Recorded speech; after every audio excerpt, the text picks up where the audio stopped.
Yes, we can. Awesome. Yeah. That kid was watching for that kid, I'm just going I'll just get that person muted. Perfect. So, hello everyone. My name is Jacob, and my background is mechanical HVAC, but moved more into sustainable buildings and geodesign and fun stuff. We've been lucky to work on a lot of net zero projects and fun projects, and this presentation is sort of a lessons learned, so to speak, and hopefully it will, because our thinking has changed over the years as we've worked with the projects, as well it should have, right? As we learn more information, we're going to change our approach.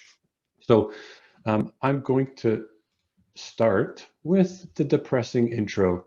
And I'm not going to show you pictures of polar bears or anything like that, but I'd like to frame the conversation around climate change, because if anything that COVID has showed us recently is how drastically and dramatically and overnight our world can change in the face of a crisis. And climate change is going to make COVID look like a bad cold. So not looking at the building industry and what's going to happen over the next 10 years in the context of climate change, I think would be having a huge blind spot. So it all centers around this 1.5 degree target that we're trying to reach, which means essentially the world has a carbon budget of 2,500 gigatons, or sorry, it's 600 of that is left. That was in 2011. And Edmonton, where I am, signed on to what's called the Edmonton Declaration when we hosted the IPCC conference a few years back. And so that committed us to this 1.5 degree target. So the city of Edmonton did some awesome modeling to see, okay, what would we have to do to reach this 1.5 degree target? And we currently emit about 18 to 20 megatons per year. And so this is based on the modeling, what we would need to do to get to zero. And that is basically a 30% reduction by 2023 and an 80% reduction or so by 2030, which obviously is a staggering amount. I don't know if you heard that worldwide emissions decreased by 9% because of COVID.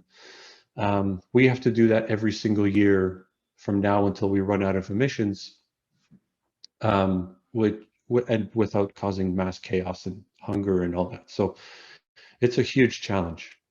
And so one of the reasons I bring this up in the context of if you're building a brand new building and you're going to install a fossil fuel boiler or furnace, and construction's finished, let's say this year, you're hoping that that building lasts a minimum of 50 years. So that takes you well past 2070 and beyond. And so you can probably see where I'm going. The world needs to be off fossil fuels by 2050, and all new buildings have to be net zero ready by 2030 via the Pan-Canadian framework, and we need that 81% emissions reductions. So for the majority of the life of the building, you're either not going to want to or be allowed to use fossil fuels in that building.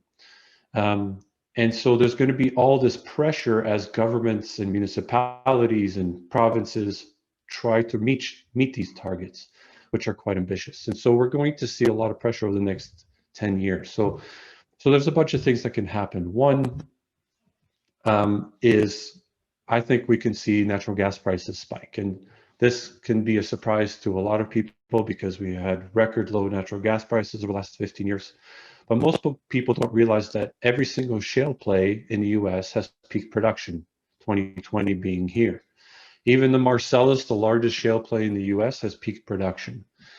And Alberta, where I am, peaked production a long time ago, in 2020 being here. Again, production declining every year after. And meanwhile, consumption is going up every single year, especially as we switch coal power plants, well, in Alberta anyways, to natural gas. We're using more and more natural gas, and the US is doing this as well. But somehow prices didn't spike, and we've had record production. And so I'll get to why that was in a second.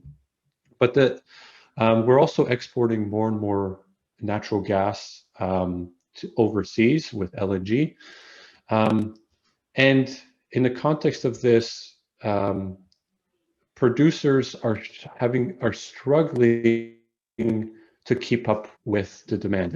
And if you remember that for every ounce, it's not like solar where you get endless power. Every ounce of natural gas you use, you have to replace. And because fracking wells have really high decline rates, meaning they produce really high rates for the first few years and then they fall off a cliff, producers are really struggling to keep output flat. And this is why the energy information industry is forecasting significant decreases in production over the next few years.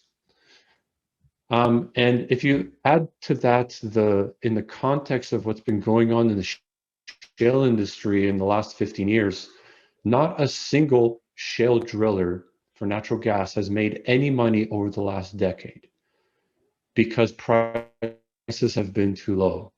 And the only reason they kept going is because they were fed by Wall Street debt looking for returns, and they were valued based on production numbers, which kept going up. But now that's not true anymore, and they're looking for a return. And so all these producers are getting absolutely hammered. So Chesapeake, which was one of the pioneers of fracking, has filed for bankruptcy protection just recently, and there was a huge consolidation going on in the market. I encourage you to read about it. It's quite a mess. But the reason that prices haven't spiked and why production of natural gas has been high, even though you can see the Marcellus reduced production, all the shale plays are either flat or declining, is because of associated gas. And associated gas is essentially natural gas that comes along with fracking for oil. So when they frack for oil, natural gas comes along with it. And with the COVID pandemic and the collapse of oil prices, this associated gas is disappearing. And so you're seeing the production numbers collapse, but we didn't see prices spike because COVID caused demand to drop significantly. So that's why we didn't have price spike until this winter when we first had finally that cold snap. And you can see prices went from about less than $2 at the beginning of the year to $3, and they spiked to $6 a couple of weeks ago when the prices spiked. So this is the future. I by no means am saying I know what's going to happen to prices, but if you expect the next decade of natural gas prices to be what it was in the past, then I think it'll be a big surprise. So I think that's one of the big key factors we're going to see over the next 10 years. And I used to say, well, carbon taxes might triple, and because we needed a big carbon tax price to reach our targets, but that obviously has already happened. So I'm going to replace this with a natural gas ban. My prediction is that by mid-decade, that natural gas will be banned in new developments. And some people will just call me crazy, but I'll remind you that New York, San Francisco, San Jose, and dozens of other cities have already instituted such bans, basically banning natural gas. And it might seem far away now, but in the context of the net zero buildings that we're going to be building, I think it's a very real possibility, sooner than you might think. And then, of course, renewable energy is going to keep dropping. Solar and wind are already the cheapest forms of energy generation. Solar has dropped 80% in the last decade and is projected to drop another 70% in the next decade, meaning that energy prices from solar and wind are going to be not free, but very, very cheap. Meanwhile, battery prices have also dropped 87% in the last decade and are projected to drop another 80%, which means we're going to see more and more storage happening on the grid as well as for buildings. And so when you look at Tony Seba just came out with a great presentation showing that you can get 100% renewables with solar, wind, and batteries by 2030, just with the declining cost of renewables. So you overproduce with solar and wind, and then you get batteries. I encourage you to look up Tony Seba presentation. So when renewables get that low, you're going to be crazy to pay a high price for carbon taxes and natural gas when you can get a renewable electric system for much cheaper. So I think we're basically at the tipping point of what is considered risky. And it might seem like the safe thing to do to install a natural gas boiler, but right now I think we've reached a tipping point where it's the riskiest thing you can do, because you're most likely going to have to pay to rip it out and replace it with a renewable system within the next 10 years. It's simply, there's too many things working against you. All of the things I mentioned between carbon taxes. I encourage you to look up your own energy bills and your usage with the 2030 tax rate. The 2030 carbon tax cost is huge. And a lot of people think that this, again, this will take time. It's not, I'm crazy. This is, so far ahead. But just to show you how quickly things can move, this is a picture of New York in the year 1900. And can anybody find the only car on the street? It's right here. That was the only car on that street in 1900. The same street, the same parade in 1913, 13 years later, there's one horse on that street. Horses were completely disrupted and replaced by automobiles. And for a more recent example, Kodak was at the height of their profits and revenue in the year 2000. The CEO was gloating that picture taking is an all-time high. 12 years later, Kodak is no longer in company.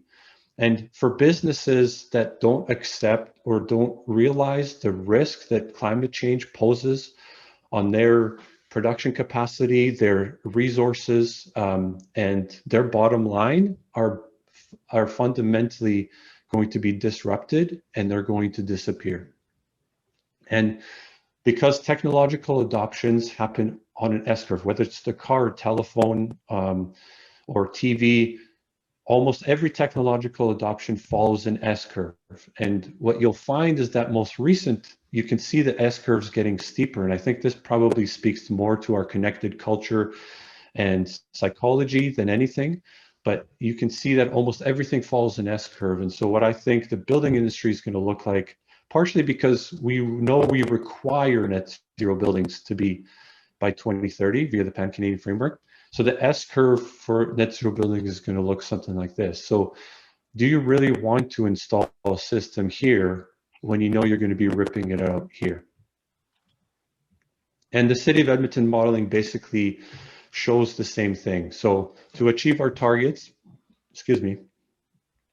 we know that all new buildings have to be net zero before 2030.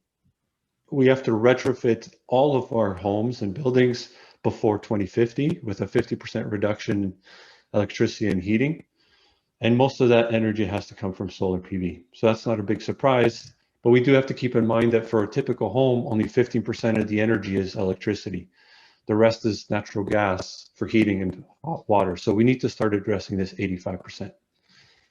So how do we do it? We know we need net zero buildings. And most of the approach, and I think the most logical approach, and I always thought this way too, is let's add insulation, right? Let's reduce the demand. It makes the most sense. And most people don't know that Edmonton had at one point, I don't know if this is still true, the most net zero homes of any city in Canada. All of the attempts were with really passive approaches. So, R100 ceiling, double stud, R50, 60 walls, quad pane, triple pane windows, really tight, ERVs, everything. The whole point is to reduce the space heating demand by 70, 80%, and then, worry about the rest after, whether it's with an air source heat pump or electric space heating. And the one thing I'll say is this practical for renovations? Most of the buildings that are still around today are still going to be around in 30 years. So is this practical for renovations? Do we really expect people to move out of their homes while we retrofit their envelope with a 16-inch stud wall? And actually, is this practical even for new builds based on the costs that we have to invest in all these things? So if we look at a typical Alberta home, or any home built in Canada, Dustin, I'm just going to mute you. unless you wanted to ask a question, but let me know.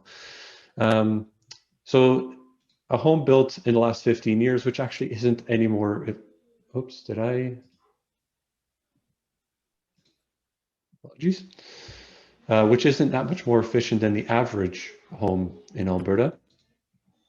So anything built in the last 15 years, let's take this home, standard 2x6 R20 batt wall, R16, 17 effective, typical R40, dual pane windows, typical infiltration. Let's say you replaced your furnace, no HRV, typical hot water tank, and let's say you're pretty good with your plug loads, you have LEDs and you turn off your lights and TVs and stuff like that.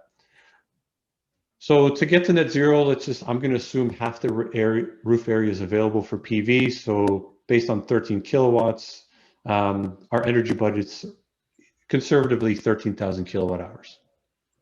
So I'm going to add triple pane windows, R20 effective walls, and R50 roof. And that gets us like an 18% energy improvement. Great. That gets down to 31. I'm going to change the weather file in my model to a more recent file. So because the climate has warmed, so that helps us a tiny bit. I'm going to add insulation in the floor and take the walls up to R30. That gets us down to 25.8. So that's still not getting us there. So let's go full passive house, R40 in the foundation, R50 wall, R80 roof, Duxton fiberglass triple pane windows. That gets us down to 20. Still not where we need to be. So then we add electric space heating and an air source heat pump for domestic hot water. That gets us down to 16.5. HRV doesn't do anything, partly because the way we install them. If we improve the infiltration and we add air source heat pump for heating, obviously with backup, that gets us down to 11.6. So we're at our net zero point. So we're at net zero, but look at all we had to do. Insulation in the floors, foundation, thick walls, roof, fiberglass windows. Like, is anybody excited about the future of net zero buildings, about what every homeowner has to do, about everything we need to do for retrofits to retrofit all of these buildings? What is the cost of all these upgrades? So, and again, I'm going to go back, is this practical for renovations? Do we really expect people to move out of their homes while we change their walls to 16 inches thick and reduce their living space? And how do we add insulation into the floors? And we have to remember that there's also, it's not as simple as just simply adding insulation. That obviously can be expensive, especially for retrofit, but you need trades that know how to install these trades. I'm sure there's competent people, and we have in Alberta, people that can build a double stud wall in their sleep, but the typical building contractor doesn't know how to do that. And of course, you could reduce your living area. You have narrow lots and setbacks, which could prevent you from putting insulation on the outside. And you have to understand building physics. It's not as simple as adding insulation. Your dew point changes. So you have risk of condensation. You need to understand how your envelope breathes. And also, especially for multi-story buildings, you actually have a risk of overheating. And overheating simply just when the space becomes too warm, and you have increased risk of heat stress, heat stroke. This is especially dangerous for seniors and a vulnerable population. So all of the heat gains from your space, from your fridge and cooking on a hot day, your solar gains, and especially in apartments where you only have one face. So even if you open your windows, you don't have cross flow or anything like that. Overheating can become a real issue, especially as we tighten up these envelopes. And what we're seeing that with multi-story buildings, we're seeing a lot of these suites in our sunny climate. Winnipeg, Manitoba, Winnipeg's one of the sunniest cities in Canada. So is Edmonton and Calgary. We're seeing a lot of overheating, up to 30 degrees in these suites that weren't cooled. And opening the window doesn't help that much because you don't get any cross flow.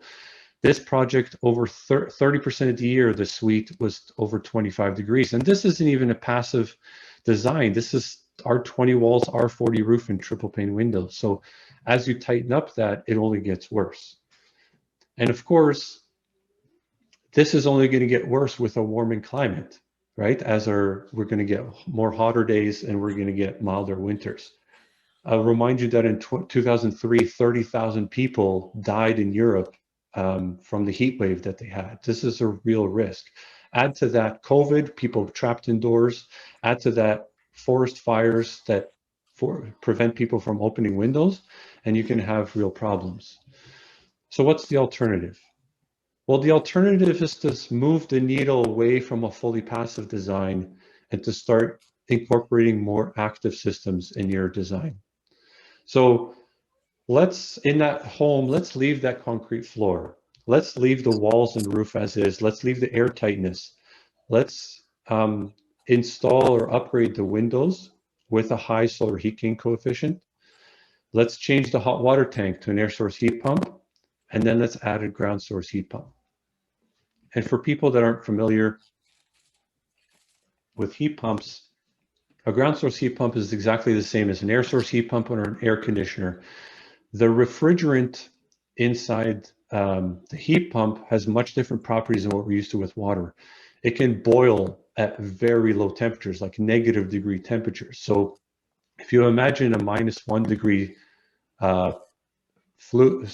solution of water and glycol going to the ground, which is about 7 degrees in Edmonton, it picks up heat from the ground and this is at -4. It comes back, picks up heat from the ground and it comes back at -1. This -1 is enough to boil this refrigerant.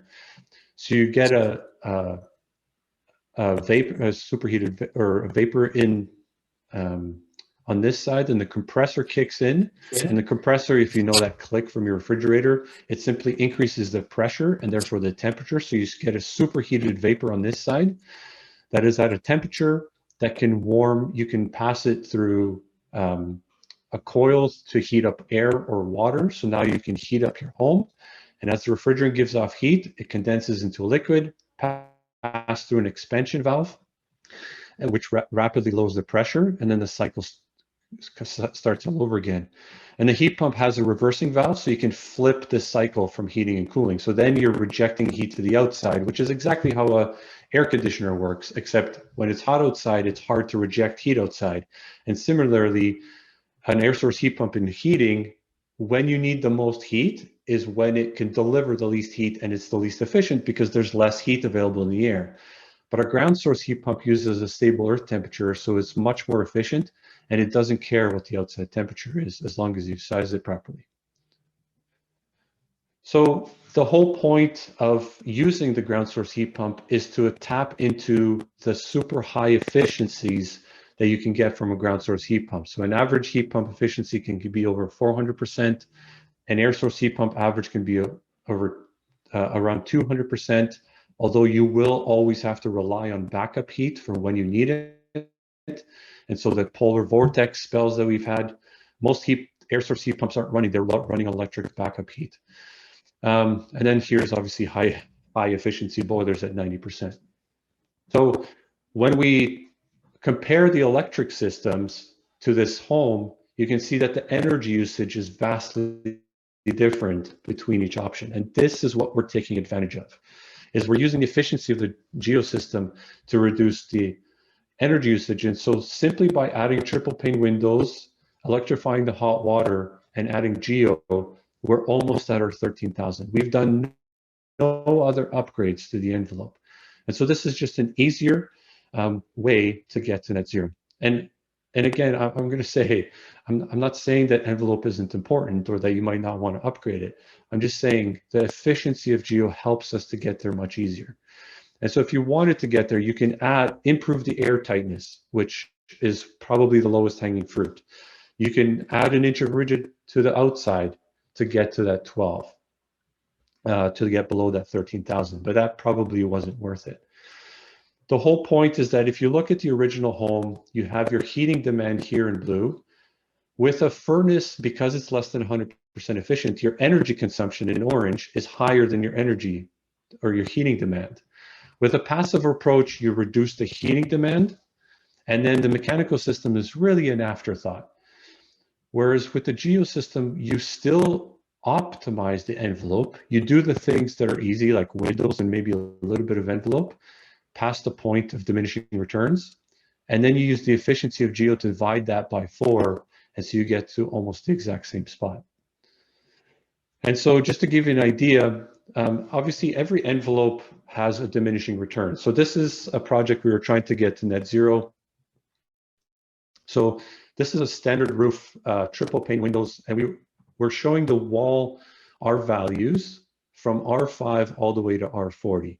And so you can see that going from R5 to R10 has like a 15 or 18% improvement. That's great. R10 to R15, another 8% improvement. And after that, in a traditional standard 2x6 wall is about R17. So after that, you're only getting 2% or 1% improvement. And so obviously there's a diminishing return, and the cost is only going up from there. So you're putting more money for less and less gain. And if you attach a geosystem, because you're dividing that load by 4, that curve is even flatter. So what we're finding is that with geosystems, upgrading the envelope has almost no financial benefit. And again, I'm not saying you wouldn't want to install a better envelope for thermal comfort. I personally would, because I think our wall systems right now are pretty bad. But it means that you can optimize it for buildability and comfort instead of having to reach this R40 or R50 target, which is hard to build. So again, we can reach net zero with much more conventional envelopes. And the comparison between the two approaches is staggering in terms of what you have to do and getting people, convincing people to actually do this. And so just to give you an example, I rent this duplex, and of course I modeled it because I'm a huge nerd, and I track all of my energy, which for some reason is going up. I don't know. And I modeled it. It's the model lines up with the actual use pretty good, except for 1 month. And I estimated how much solar PV I could fit on the roof. So I gave myself a conservative energy budget of around 11,500. So if I put an electric hot water tank, add geo, and rip out the gas line and do nothing else, like this is 7-year-old home with dual pane windows. If I do nothing else, I can get to net zero just with the addition of geo. Again, I'm using the efficiency of the geo system to get to net zero. So in terms of convincing people to get to net zero, this is obviously going to be easy. Now there's one problem. I estimated that I would need 5 boreholes to get a fully geo system, but I only have room on my side for about 4. So I can drill deeper, but the problem with drilling deeper is it costs more. So if the 5 boreholes would cost about $20,000 for the drilling portion. If I go deeper, it's going to cost you more. So you might pay $35,000. So I don't necessarily want to do that. So there's a few things you can do that to avoid.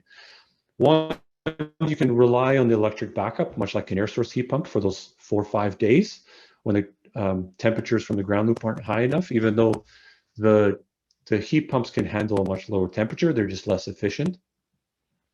I can upgrade the windows to triple pane, which reduce the load enough that I can easily get away with 4 boreholes. Or if I improve my air tightness a bit, again, I can get away with 4 boreholes. And that's likely the approach that we're going to have to take, especially with older homes in retrofit situation. Is one, I think the lowest hanging fruit is always going to be, especially in these older homes, is air tightness. They're so leaky oftentimes that you're going to want to attack that infiltration. And the easiest way that I've found is to use a product called AeroBarrier, which essentially, like, imagine a blower door test, but they spray this like mist into the building, and that mist finds any leaks, and when the pressure, when it's going through them, it seals them up. And so this home, for example, went from 4 air changes per hour to 0.3 after the service, which is, it's just unbelievable. That's less than Passive House level of infiltration. And I love this visualization that the 4 air changes is like a 220 square inch hole in your home, just all the time, just a hole in your envelope, constantly bringing in fresh air. So this is a huge energy savings, can save you 30 to 40%. I think in these older homes, again, they often have really bad windows, so you can easily get 10 to 20%. And again, I recommend using a high solar heat gain coefficient because when you attach geo, you have cooling and we're more efficient in cooling. So you're not worried about overheating. It allows us to use a higher solar heat gain and push that building more towards cooling. So just to give you a real example, we did a duplex and this is a brand new build. It was a better envelope than standard. So we had exterior insulation. It was an R27 wall, R50 roof. We did have triple pane windows. There was insulation in the floor. That was done for thermal comfort reasons. There was drain water heat recovery, HRVs. And we only needed 2 boreholes per side. And that was actually part of the reason why we improved the envelope is we wanted to keep the drilling to a minimum just for the footprint. So you only needed 2 boreholes per side, so less than $8,000 for the drilling costs. And we used a mid-efficiency heat pump. Our energy usage was just over 10,000 kilowatt hours. And based on the roof space we had, we could easily reach net zero. We compared the predicted energy usage versus the actual in orange, which was better than expected, although this building wasn't occupied. So it was kept at a constant 18 degrees. So obviously we would have used a little bit more, but we would have also had internal gains from people. And just for comparison, this is my duplex on natural gas, just to show you the staggering difference between geo and a traditional system. And so if you extrapolate this to bigger buildings, multi-unit buildings, which if you think about it, each one of these blocks, these apartments, has about 4,000 to 5,000 kilowatt hours of energy gain from plug loads, from cooking, from appliances and TVs and all that. But they only have one small wall to lose heat to because they're sharing all these walls and roofs. So these buildings can become a lot more cooling dominant, but the approach that with geo is actually even better because we have to worry about the envelope even less. Just by adding geo, doing no other upgrades, we reduced the space heating by 60%, space cooling by 65%, and hot water by 75%. Overall, when you account for the plug loads, it's a 35% energy reduction, and that's now a big portion. This is the savings. Your biggest energy portion now is lighting and plug loads. Your heating and cooling are now a small portion. And the interesting thing is this building is cooling dominant because of the large windows, the south and west exposures, and the sunny climate. It's very cooling dominant. So we found is we needed 108 boreholes at 183 meters or 600 feet. And the ground temperature was actually going up over time. So we would have had to increase the spacing or add more boreholes to make it more stable. But instead, what we did is we added domestic hot water demands, the preheat for the domestic hot water to the ground loop. And so we basically create this much bigger heating demand. And so now our heating is bigger than our cooling. But because the energy we add to the compressor, that 1 unit of heat that we add to the compressor means that heat doesn't have to come from the ground, whereas in cooling, the heat that we add to the compressor has to also be rejected by the ground. So it's heat of compression or rejection. That means that this is actually a very balanced load. And what we were able to do is reduce the number of boreholes to 80 boreholes at 600 feet. So a reduction of 28 boreholes and a huge cost. And now we get a more balanced system that runs much more efficiently.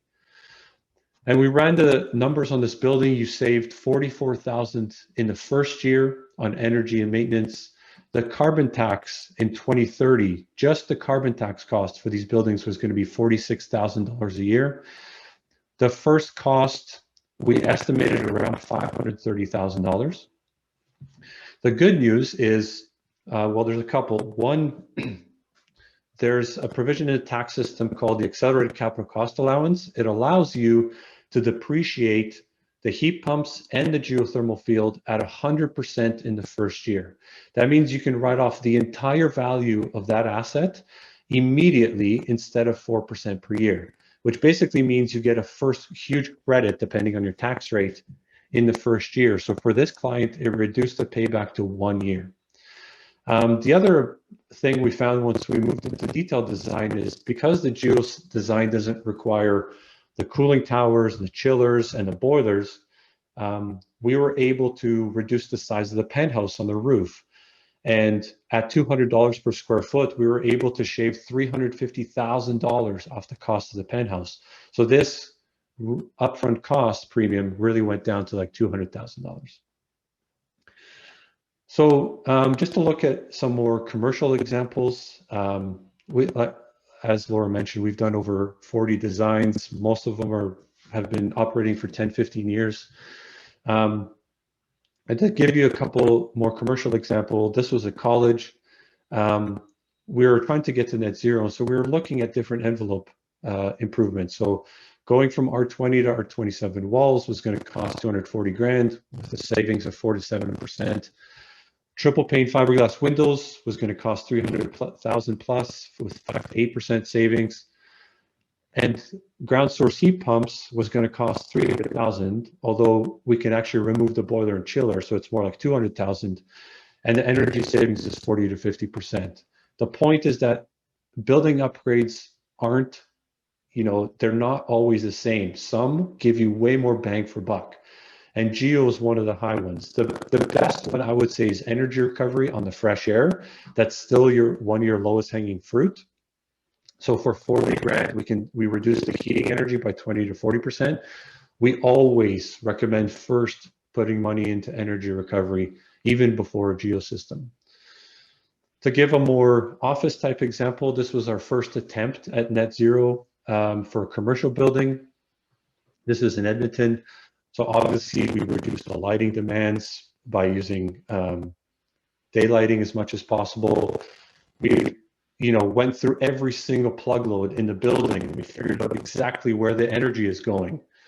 Interesting tidbit is coffee is 3% of the building energy use. And actually all the energy in the kitchen was more than all of the computers in the building. But the key takeaway from commercial building, even in our cold climates, is that most commercial buildings are actually cooling dominant.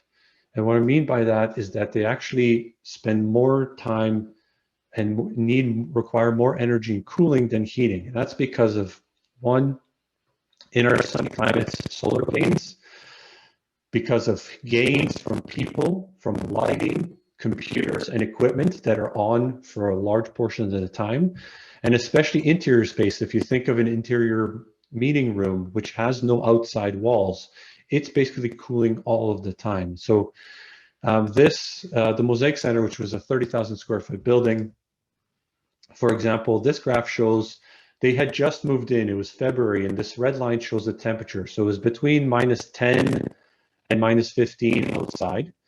The green line shows the temperature of the water coming from the ground loop, and the blue line is the temperature of the water going back to the ground loop.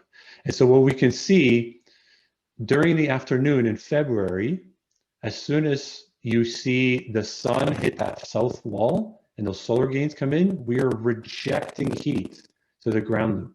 This building is rejecting at -10 to -15, and the building was only about 20% occupied. Now there's a restaurant in there.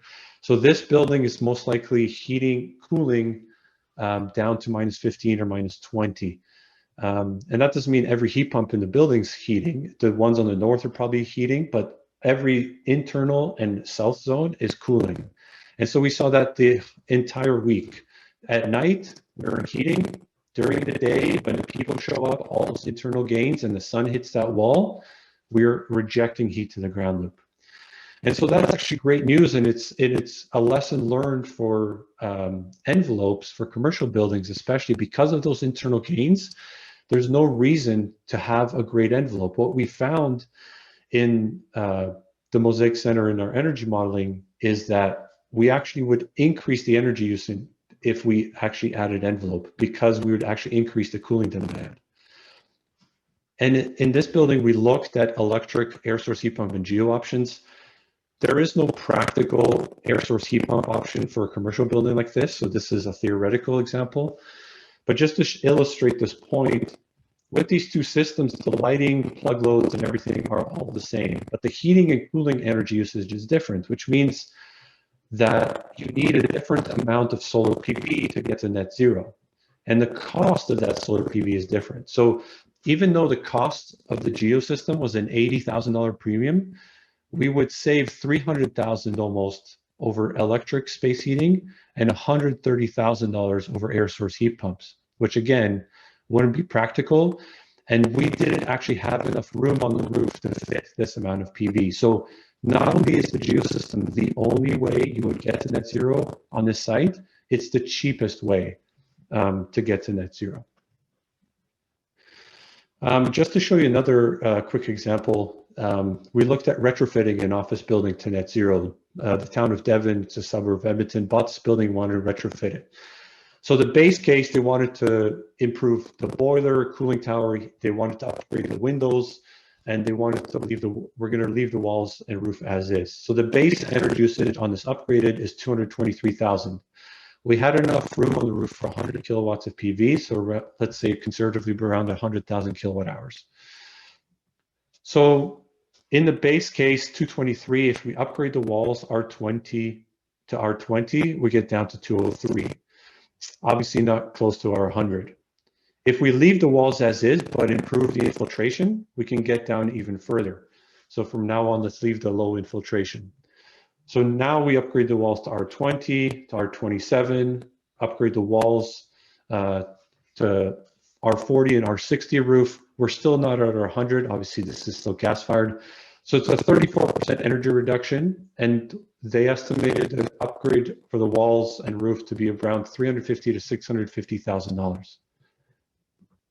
So let's take that, call it passive scenario, and compare it to Geo. So this is the base system with 0 upgrades except ground source heat pumps. We can get down to 106. It's a 52% energy reduction. If we do R20 walls with high infiltration, we get to net zero, but better off to leave it at R12 walls with low infiltration and add Geo. And you can see that as you improve the building envelope, the Geo energy usage drops very minimally, again, because we flatten that curve. And envelope upgrades don't really make much sense. And so when we compare the cost of the envelope, call it 350, and the solar PV we would need, which in this case would still not get you net zero because it's natural gas. But adding Geo for 253,000 reduces the amount of solar. And so when we go through all of these scenarios, we found that the cheapest is to leave the walls as is.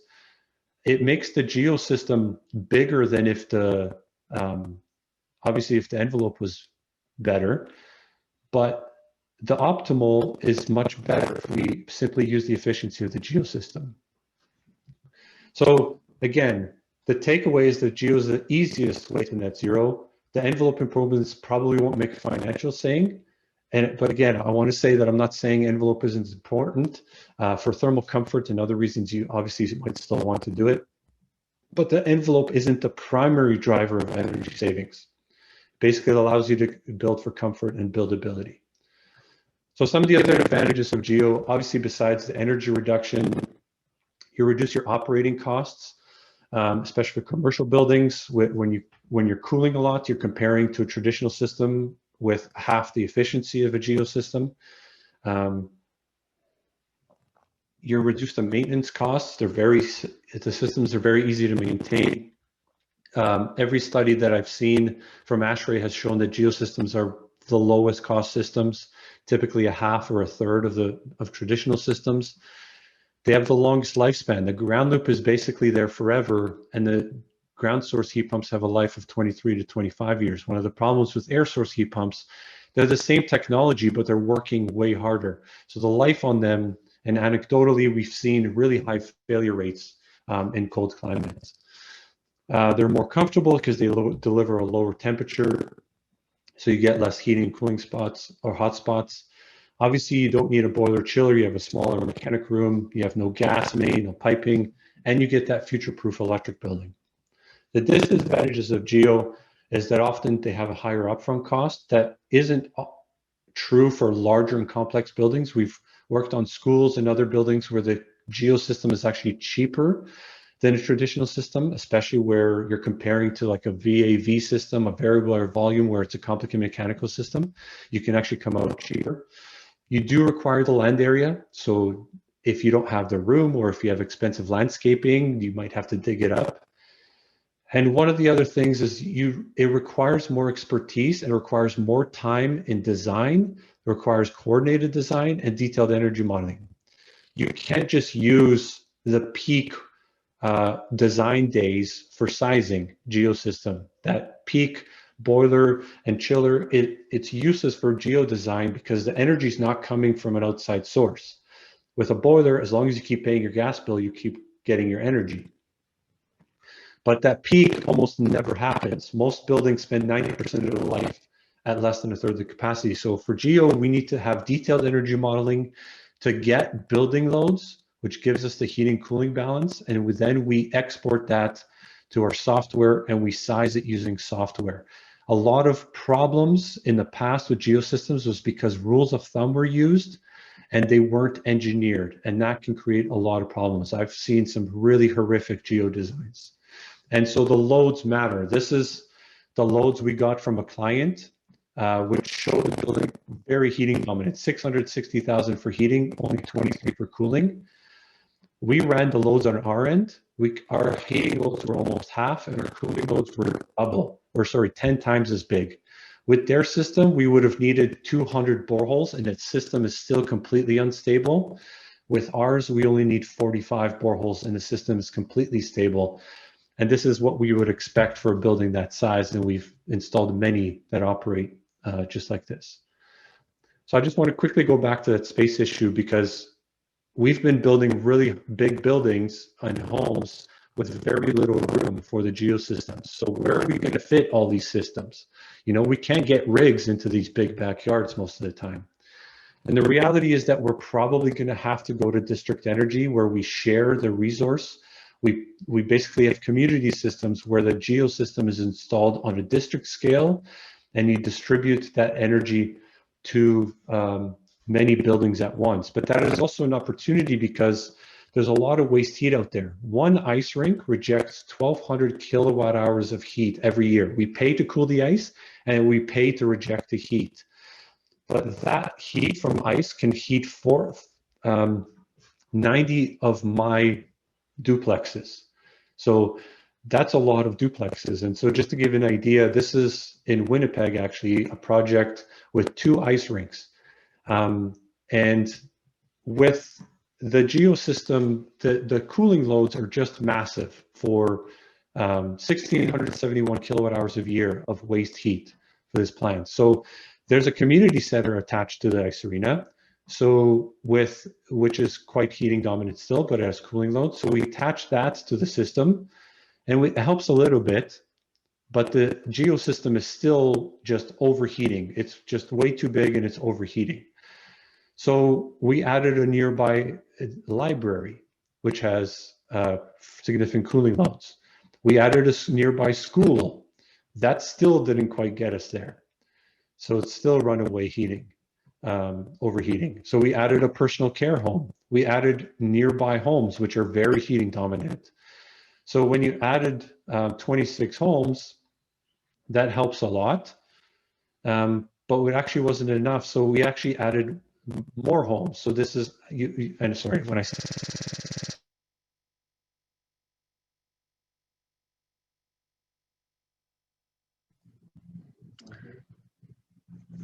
Did anybody else lose Jacob's audio? Yeah, I can't hear anymore. Yep. Oh no, just when things were, well, just when things have been interesting. You can't hear me at home? Yeah, it's good now. You're back. Yeah, it's Can good. now. Yeah, it's good. Weird. So did you? And then you accidentally muted yourself. Oh, geez. What There a we go. disaster. No, So not a disaster. Way to model getting over it. Thank you. And I stopped my video. What is happening? So did you guys hear me here? Yeah, the balancing the load by adding more loads. Yeah, So basically we added 109 homes, and now with one geosystem with 136 boreholes, you have all of these buildings on this site all sharing energy through one energy transfer pipe. So you basically you distribute the pipe, you have the loads from the buildings, and then you have a geosystem, and then more buildings, and then a geosystem. So you spread it out in GHX modules, which allows you to use a single transfer pipe and use one geosystem. So there's tons of opportunity. Like, it doesn't have to be a geosystem. You can use waste heat. You can use sewer heat recovery. You can use ponds. You can use data centers or cannabis facilities, which have huge amounts of waste heat. But I think the future is going to be in district systems and these low temperature ambient loops, which, you know, take heat from one building and pass it to the next. So because that reduces our load, because all of that energy can be shared. And this is nothing new for developers. If you think about it right now, we're piping natural gas to every home. That's a distributed energy system. So why not just change it to a low temperature system? It's the exact same thing. We just have a shared resource, whether it's a sewer heat recovery system or a pond or a geosystem. So summary is stop building natural gas immediately. It's the riskiest thing you can do. Focus on energy efficiency first. Geo is one of the best bang for buck upgrades once you've done infiltration and energy recovery. Net zero is actually fairly easy, but you're probably going to have to take the active approach. It's probably going to be the cheapest way to get there. But because of lack of space, we're probably going to have to rely on community systems. And I just want to end it up with a quote. I